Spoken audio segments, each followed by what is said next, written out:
What do you think the true rate of inflation is at the moment in the U.S., and what do you think that inflation is doing to ordinary people? Well, we know by any objective measure that inflation in the U.S. is at least a 40-year high. When it actually boils down to real people, real families, they're feeling real pain. The cost of groceries, the cost of gasoline, and again, all of this is the result of these policy decisions. Take energy policy, for example. In the U.S., at least 30% of our nation's economy is tied in some way to our energy policy. And you and I have talked about this all offline amongst our friends and groups that we're involved in. It is just really an insane series of decisions that Biden and the far left in this country have made.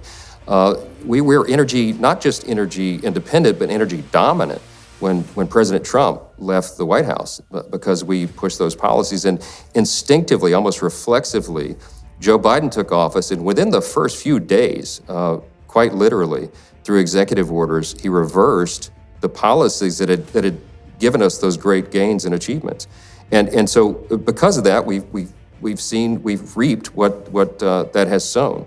And so now, not only did they, as you know, of course, infamously canceled the Keystone Pipeline, green-lighted Nord Stream 2 for Russia and Putin, which of course fueled his war machine to go after Ukraine.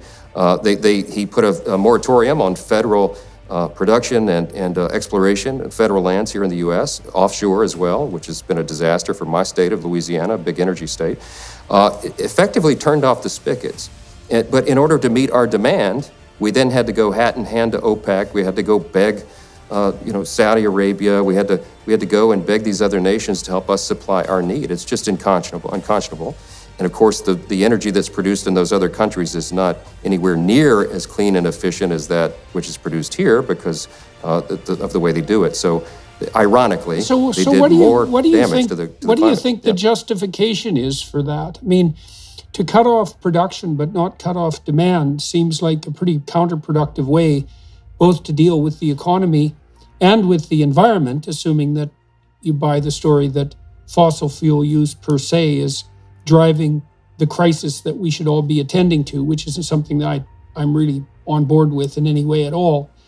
It seems pretty obvious, especially given what's been happening in Europe lately with regard to their energy crunch, that the policies that were pursued by the United States, especially with regards to fracking, turned out to be, fortuitously far-sighted.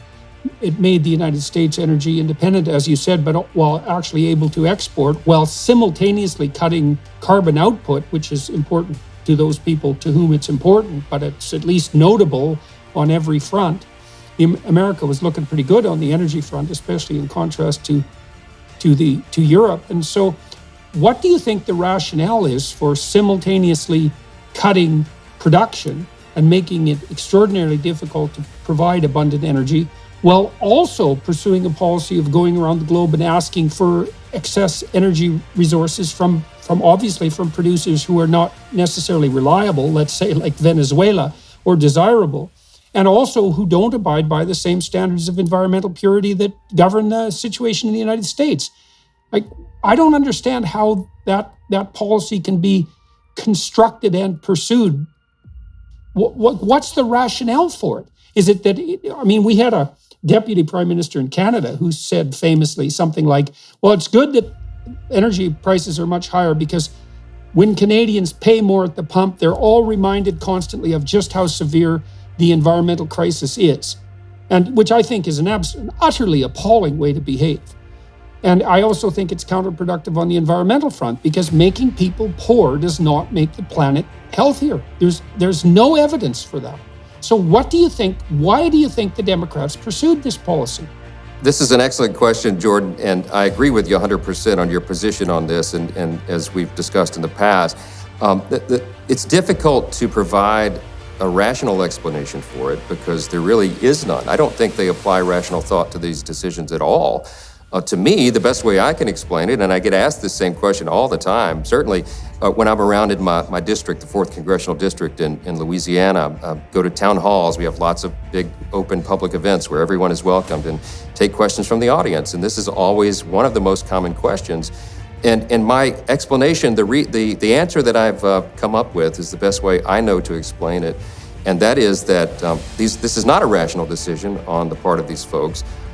They regard the climate agenda as part of their religion. I don't know any other way to explain it. They pursue it with religious zeal, and they care not, apparently, what type of pain these policies inflict upon the people that they are supposed to be serving, because they're not serving the people, they're serving the planet. And they use this terminology now openly, as you know, to our great amazement and frustration. And it's as if, I'll put it in very parochial terms. When I'm in Louisiana, I try to explain to our folks that, listen, they have effectively replaced Father God with Mother Earth.